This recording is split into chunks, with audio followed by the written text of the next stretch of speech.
क्या हो यदि यह कहा जाए कि हजारों वर्ष पहले इसी धरती पर हमारे महर्षियों ने चेतना के 5 ऐसे गूढ़ रहस्य प्रकट किए थे जिनके बोध से मनुष्य अपने जीवन के सबसे गहरे भय से मुक्त हो सकता है। असफलता की आशंका, कुछ खो देने की चिंता और देह की सीमाओं से जुड़े भय भी। यह कोई कल्पना नहीं है, ये उपनिषदों का वही गहन ज्ञान है जिसे आधुनिक विज्ञान आज अलग अलग स्तरों पर समझने का प्रयास कर रहा है। इस चिंतन में हम उन 5 महावाक्यों की यात्रा करेंगे जो ये अनुभव कराते हैं कि मनुष्य केवल एक सीमित देह नहीं है, बल्कि वह वही चेतना है जो कभी क्षीण नहीं होती और कभी नष्ट नहीं होती।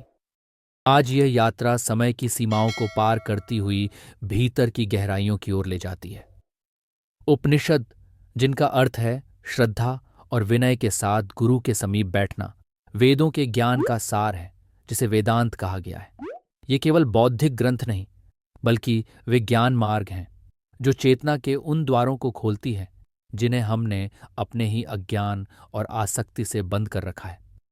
महर्षियों ने इस दिव्य ज्ञान को संवाद, कथाओं और महावाक्यों के माध्यम से सुरक्षित रखा, क्योंकि ये महावाक्य केवल शब्द नहीं है, बल्कि अनुभूति के जीवंत स्रोत हैं।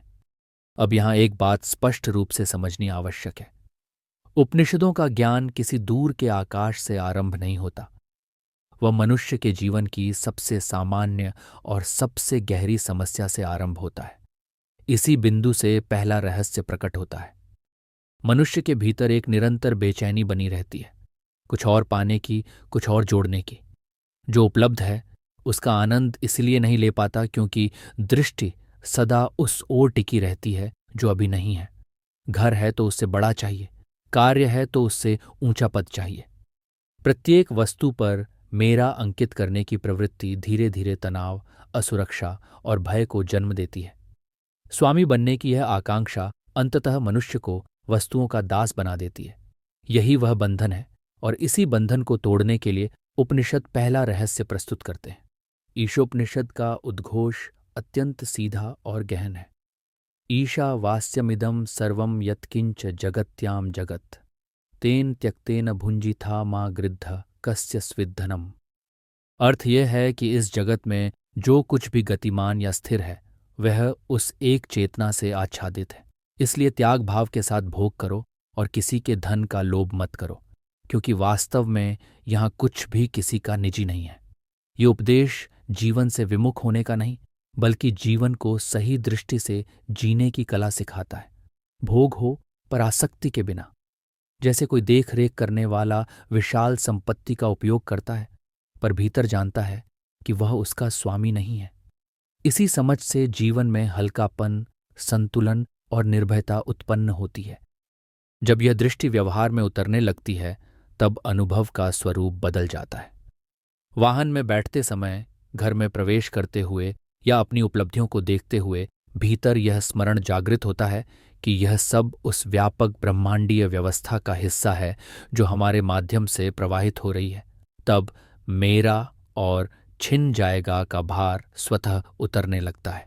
जहाँ स्वामित्व का आग्रह नहीं रहता, वहाँ खोने का भय भी क्षीण हो जाता है। इसी कारण जीवन का आनंद अधिक गहरा और सहज हो जाता है, जैसे किसी पुष्प को बिना तोड़ने की इच्छा के निहारना। यदि इस बिंदु पर आपके मन में यह विचार उठ रहा है कि उपनिषद का यह रहस्य आपके जीवन से कैसे जुड़ता है, तो अपने अनुभव और प्रश्न उपनिषद का रहस्य लिखते हुए टिप्पणियों में साझा करें। यह संवाद इस आत्मिक यात्रा को और स्पष्ट करेगा। यह पहला रहस्य यह सिखाता है कि संसार में रहते हुए भी संसार से बंधा जाना आवश्यक नहीं है। वास्तविक स्वतंत्रता बाहरी त्याग से नहीं, दृष्टि के परिवर्तन से जन्म लेती है। यही उपनिषदिक विवेक का प्रारंभिक स्पर्श है। जब बाहरी स्वामित्व का भ्रम धीरे धीरे ढीला पड़ता है, तब मन स्वाभाविक रूप से भीतर की ओर मुड़ता है। तब एक और गहरा प्रश्न उठता है, यदि वस्तुएं मेरी नहीं हैं, यदि सब कुछ उस एक सत्ता से आच्छादित है, तो फिर मैं स्वयं कौन हूं? यहीं से दूसरा रहस्य स्वयं को प्रकट करता है। अब ध्यान उस अनुभव की ओर जाता है जो मनुष्य को भीतर ही भीतर सीमित और अधूरा महसूस कराता है। बार बार यह भाव उठता है कि मैं साधारण हूं, मेरी सामर्थ्य कम है, मेरी समझ सीमित है। अपनी पहचान देह, पद, शिक्षा या सामाजिक भूमिका से जोड़ ली जाती है और चेतना को केवल मस्तिष्क की उपज मान लिया जाता है। इसी संकुचित दृष्टि के कारण मनुष्य अपनी वास्तविक शक्ति को पहचान नहीं पाता। वह स्वयं को एक छोटी सी लहर समझ लेता है और उस महासागर को भूल जाता है जिससे वह उत्पन्न हुई है। भीतर उपस्थित वही शक्ति जो संपूर्ण ब्रह्मांड को संचालित कर रही है, उससे वह अनभिज्य बना रहता है। इस सीमित पहचान को भंग करने के लिए ऐतरेय उपनिषद एक अत्यंत स्पष्ट और निर्णायक सूत्र देता है, प्रज्ञानम ब्रह्म। इसका आशय यह नहीं है कि ब्रह्म के पास चेतना है, बल्कि यह कि चेतना स्वयं ब्रह्म है, जिसके कारण देखना, सुनना, सोचना और अनुभव करना संभव हो रहा है, और यह जानना भी संभव हो रहा है कि यह सब घट रहा है। वह कोई साधारण तत्व नहीं है, वही परम सत्य है। उपनिषद स्पष्ट करता है कि जिससे मनुष्य देखता है, सुनता है, बोलता है, स्वाद का अनुभव करता है, वही प्रज्ञान है। जो भी प्राणी श्वास लेता है, चलता है, उड़ता है या स्थिर है, उसका आधार वही चेतना है। संपूर्ण जगत उसी पर टिका है और वही चेतना ब्रह्म है। जब यह बोध जीवन में स्थिर होने लगता है, तब दृष्टि गहराई से बदलती है। निराशा, भय या दुर्बलता के क्षणों में यदि एक पल ठहर कर केवल अपने होने के अनुभव को देखा जाए, तो स्पष्ट होने लगता है कि भावनाएं आती जाती हैं, विचार बदलते रहते हैं, परिस्थितियां रूपांतरित होती रहती हैं, पर जो इन्हें देख रहा है वह सदा समान रहता है। वही चेतना बाल्यकाल में भी थी, वही आज भी है। देह बदली, मन बदला, अनुभव बदले, पर मैं हूं का बोध स्थिर रहा। यही वास्तविक आत्मा की पहचान है। संवाद के क्षणों में जब शब्दों के पीछे उपस्थित उस चेतना को अनुभव किया जाता है, तब यह स्पष्ट होने लगता है कि वही चेतना सामने वाले में भी विद्यमान है। यही समझ संबंधों को गहराई देती है और विभाजन को स्वतः कम कर देती है। यदि इस स्तर पर आपके भीतर यह प्रश्न उठ रहा है कि चेतना का यह सत्य आपके जीवन में कैसे अनुभव बन सकता है, तो प्रज्ञानम ब्रह्म लिखते हुए अपने विचार टिप्पणियों में साझा करें। यह दूसरा रहस्य मनुष्य को उसकी संकीर्ण पहचान से मुक्त करता है और उसे स्मरण कराता है कि वह केवल देह और मन का समूह नहीं है, बल्कि वही अनंत चेतना है जिससे संपूर्ण ब्रह्मांड प्रकाशित हो रहा है। जब यह स्पष्ट होने लगता है कि चेतना ही ब्रह्म है और वही चेतना हमारे भीतर साक्षी रूप में विद्यमान है, तब यह बोध यहीं ठहरता नहीं। मन के भीतर एक और सूक्ष्म प्रश्न स्वतः जन्म लेता है। यदि वही चेतना मेरे भीतर है, तो क्या वह केवल मेरे तक सीमित है?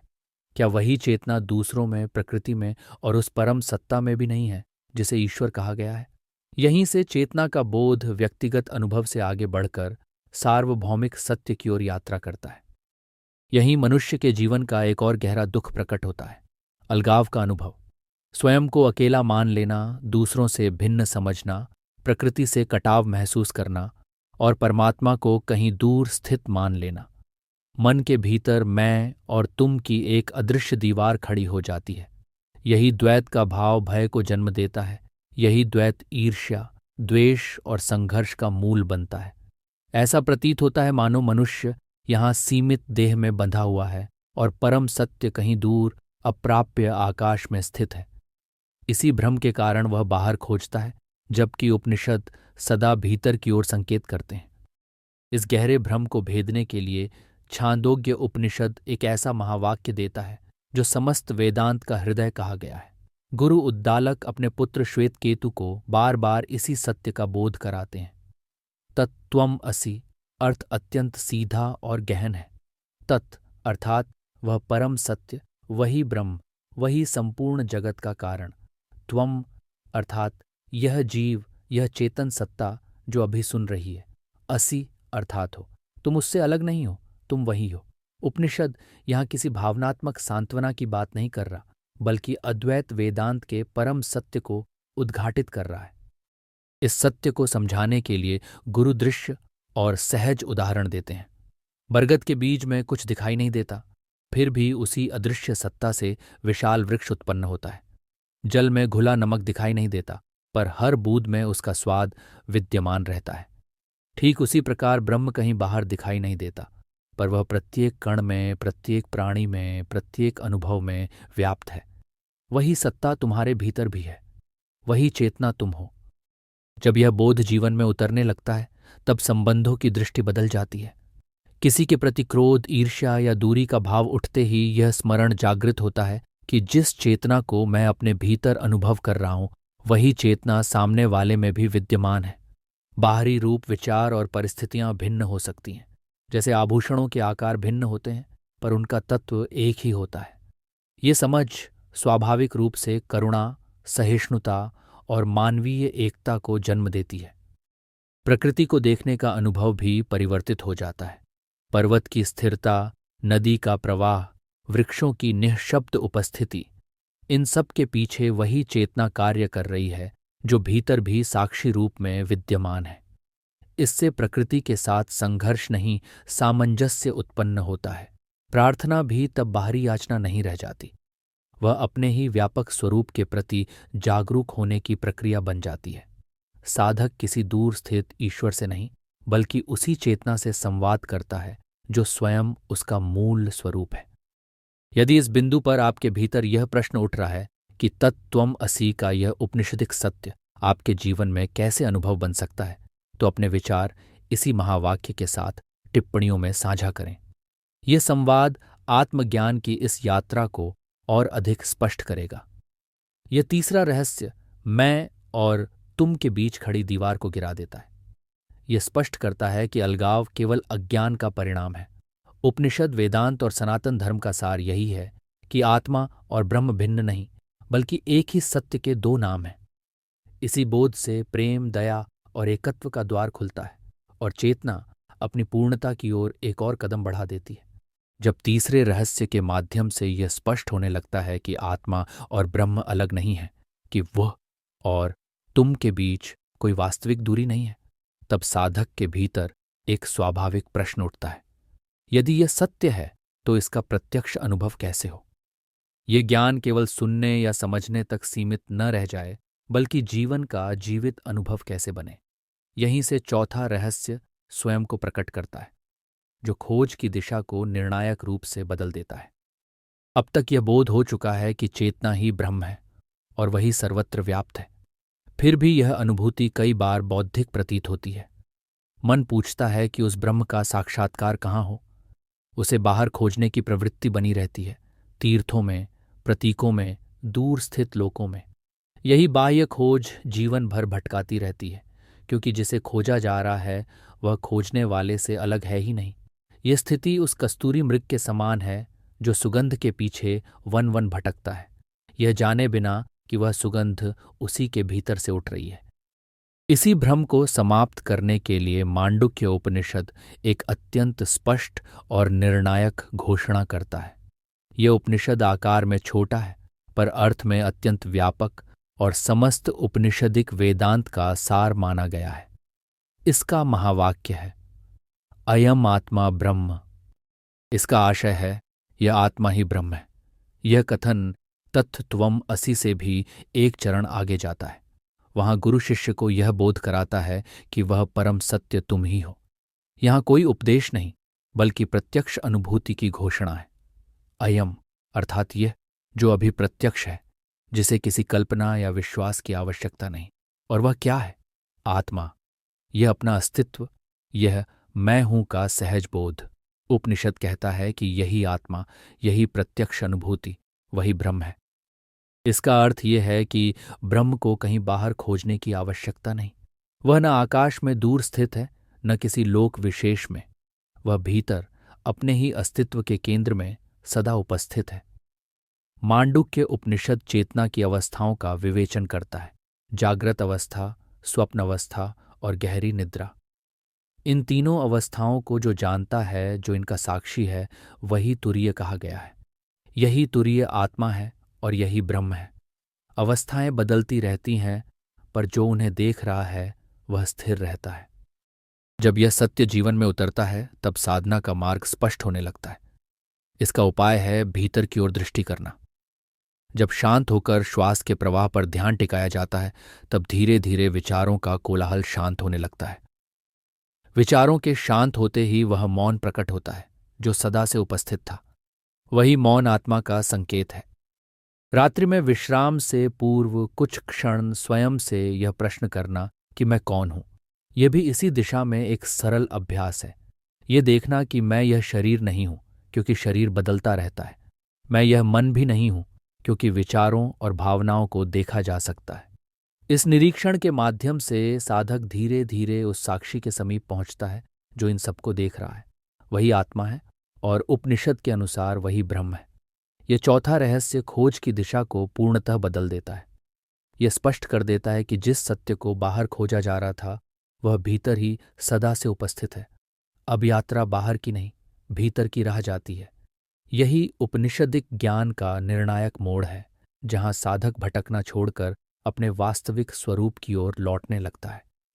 जब चौथे रहस्य के माध्यम से यह स्पष्ट हो जाता है कि ब्रह्म कहीं बाहर नहीं, बल्कि अपने ही अस्तित्व के केंद्र में आत्मा के रूप में सदा उपस्थित है, तब यात्रा अपने अंतिम और सर्वोच्च शिखर की ओर बढ़ती है।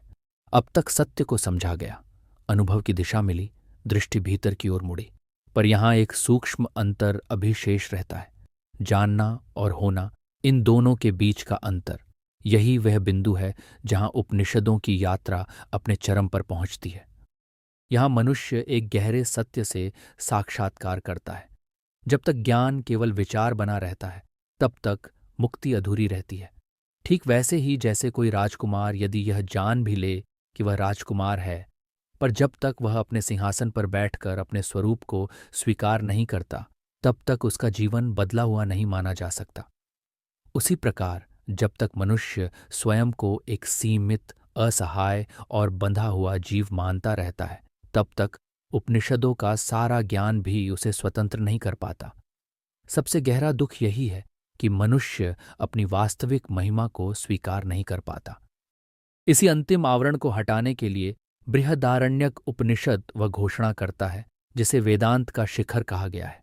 यह कोई दार्शनिक वाक्य मात्र नहीं, बल्कि जागृत आत्मा की उद्घोषणा है। अहम ब्रह्मास्मि। इसका आशय है मैं ब्रह्म हूं। यहां मैं का अर्थ यह देह या यह मन नहीं है। यह वह आत्मा है जो अब अपने वास्तविक स्वरूप में जाग चुकी है। यह अहंकार का उद्घोष नहीं, बल्कि अहंकार के विलय के बाद उत्पन्न हुआ सत्य वाक्य है। जब आत्मा अपने बंधनों से मुक्त होकर स्वयं को पहचान लेती है, तब यह वाक्य भीतर से स्वतः प्रकट होता है। यह अनुभूति होती है कि मैं कोई सीमित सत्ता नहीं हूं, मैं वह अविनाशी सर्वव्यापी चेतना हूं जो हर रूप में विद्यमान है। मैं लहर नहीं, स्वयं महासागर हूं। बृहदारण्यक उपनिषद यह संकेत करता है कि सृष्टि के प्रारंभ में केवल ब्रह्म था। जब उस ब्रह्म ने स्वयं को जाना, तब यह बोध प्रकट हुआ।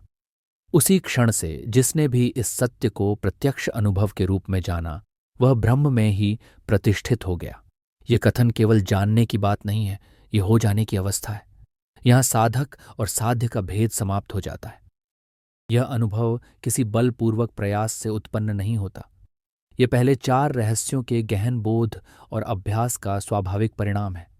फिर भी जीवन की प्रत्येक परिस्थिति को इसका द्वार बनाया जा सकता है। जब जीवन चुनौती देता है, जब असफलता मन को झकझोरती है, जब अपमान भीतर चोट पहुंचाता है, तब यदि साधक उस शांत केंद्र की ओर लौट सके और भीतर यह स्मरण जागृत करे कि मैं यह परिस्थिति नहीं हूं, मैं इससे कहीं व्यापक हूं, तो चेतना तत्काल ऊपर उठने लगती है। इस महावाक्य को स्मरण के रूप में जिया जा सकता है। श्वास के साथ भीतर यह अनुभव करना कि अस्तित्व सीमित नहीं है। ये केवल शब्दों का दोहराव नहीं, बल्कि अनुभूति की दिशा में एक निमंत्रण है। जैसे जैसे अभ्यास गहराता है, वैसे वैसे यह बोध विचार से अनुभव में रूपांतरित होने लगता है। एक क्षण ऐसा आता है जब यह कथन मन में नहीं रहता, बल्कि जीवन स्वयं इसे प्रकट करने लगता है। तभी यह स्पष्ट होता है कि यह कोई साधारण सकारात्मक सोच नहीं, बल्कि अपनी परम वास्तविकता की स्मृति है। उसी क्षण भय, दुख और बंधन अपना आधार खो देते हैं, क्योंकि वे उसी सीमित पहचान पर टिके थे जो अब विदीर्ण हो चुकी है। ये 5वां और अंतिम रहस्य मनुष्य को बंधन से मुक्ति की ओर नहीं, बल्कि अपने स्वाभाविक सिंहासन पर पुनः प्रतिष्ठित कर देता है। ये उसे उसकी वास्तविक पहचान लौटा देता है, अनंत चेतना, आनंद स्वरूप आत्मा और पूर्ण स्वतंत्रता। यही उपनिषदों का परम संदेश है और यही इस यात्रा का चरम बिंदु। अब यह यात्रा अपने स्वाभाविक निष्कर्ष की ओर पहुंचती है। जो कुछ अब तक कहा और समझा गया वह 5 अलग अलग बातें नहीं, बल्कि चेतना की एक क्रमिक यात्रा है। यह यात्रा बाहरी दृष्टि से आरंभ होकर अंततः अपने ही स्वरूप में विश्राम पाती है। सबसे पहले यह बोध जागृत होता है कि यह संपूर्ण जगत किसी एक सत्ता से आच्छादित है और इसलिए जीवन को स्वामित्व के बोझ के बिना त्याग भाव के साथ जिया जा सकता है। यही दृष्टि वस्तुओं के मोह और खो देने के भय से मुक्त करती है। फिर यह स्पष्ट होता है कि वे सत्ता कोई दूर स्थित शक्ति नहीं, बल्कि स्वयं चेतना है। वही चेतना जिससे देखना, सोचना और अनुभव करना संभव होता है। यही समझ मनुष्य को उसकी संकीर्ण पहचान से मुक्त कर उसकी वास्तविक क्षमता का बोध कराती है। इसके बाद उपनिषद यह स्मरण कराते हैं कि जिस परम सत्य को बाहर खोजा जा रहा था वह अलग नहीं है। वही चेतना, वही ब्रह्म स्वयं मनुष्य के रूप में विद्यमान है। इससे अलगाव का भ्रम टूटता है और जीवन में समरसता, करुणा और एकत्व का अनुभव जन्म लेता है। फिर खोज की दिशा पूरी तरह भीतर की ओर मुड़ जाती है, जहां यह स्पष्ट होता है कि आत्मा और ब्रह्म भिन्न नहीं है। जो भीतर साक्षी रूप में उपस्थित है वही परम सत्य है। और अंततः यह यात्रा उस बिंदु पर पहुंचती है जहां जानना और होना एक हो जाते हैं। तब यह कोई विचार नहीं रहता, बल्कि सीधा अनुभव बन जाता है कि वास्तविक स्वरूप सीमित नहीं है। यही वह अवस्था है जहां आत्मा अपनी पूर्ण पहचान में प्रतिष्ठित होती है। यही वेदांत का चरम बोध है। उपनिषद कोई नया ज्ञान नहीं देते, वे केवल आपको आपकी उसी असली पहचान की याद दिलाते हैं जिसे आप कभी भूले ही नहीं थे। ये 5 रहस्य किसी व्यक्ति को बदलने, सुधारने या नया बनाने के लिए नहीं है। इनका उद्देश्य केवल इतना है कि मनुष्य अपने ऊपर चढ़ी हुई भ्रांतियों और सीमित धारणाओं को धीरे धीरे उतार दे और अपने वास्तविक स्वरूप को पहचान सके। मनुष्य शांति की खोज में बाहर भटकता है, जबकि शांति कोई वस्तु नहीं, बल्कि उसका स्वभाव है। आनंद को वह उपलब्धियों में ढूंढता है, जबकि आनंद कोई लक्ष्य नहीं, बल्कि अस्तित्व का स्वाभाविक रस है। और ईश्वर को वह कहीं दूर किसी लोक या प्रतीक में खोजता है, जबकि ईश्वर कोई अलग सत्ता नहीं, बल्कि वही चेतना है जो हर क्षण उसके देखने, सोचने और अनुभव करने में स्वयं को प्रकट कर रही है। जब यह बोध गहराता है तब जीवन में कुछ जोड़ने या बदलने की आवश्यकता नहीं रह जाती, केवल अपने ही सत्य को याद करना शेष रहता है। तब यह स्पष्ट हो जाता है कि बाहर की खोज वास्तव में भीतर की विस्मृति का परिणाम थी। यही उपनिषदों का संदेश है, यही वेदांत का सार है। यही आत्मज्ञान की वह शांति है जहां प्रश्न थम जाते हैं, प्रयास शांत हो जाते हैं और खोज समाप्त होकर सीधे अनुभव में विश्राम पा लेती है। वहां जीवन किसी लक्ष्य की ओर नहीं दौड़ता, बल्कि अपने ही मूल स्वरूप में स्थिर हो जाता है। अब यह चिंतन आपके हाथ में है। इन सत्यों पर मनन करें और इन्हें अपने दैनिक जीवन में उतारने का प्रयास करें। इन 5 रहस्यों में से जिसने आपके अंतर्मन को सबसे अधिक स्पर्श किया हो, उसे टिप्पणियों में अवश्य साझा करें। यदि यह ज्ञान उपयोगी प्रतीत हुआ हो तो इसे अन्य साधकों तक पहुंचाने के लिए साझा करें, क्योंकि ज्ञान का स्वभाव है कि वह बांटने से विस्तृत होता है। और आगे भी उपनिषद, वेदांत और सनातन धर्म के गूढ़ सत्यों को सरल और शुद्ध हिंदी में समझने के लिए इस चैनल से जुड़े रहें।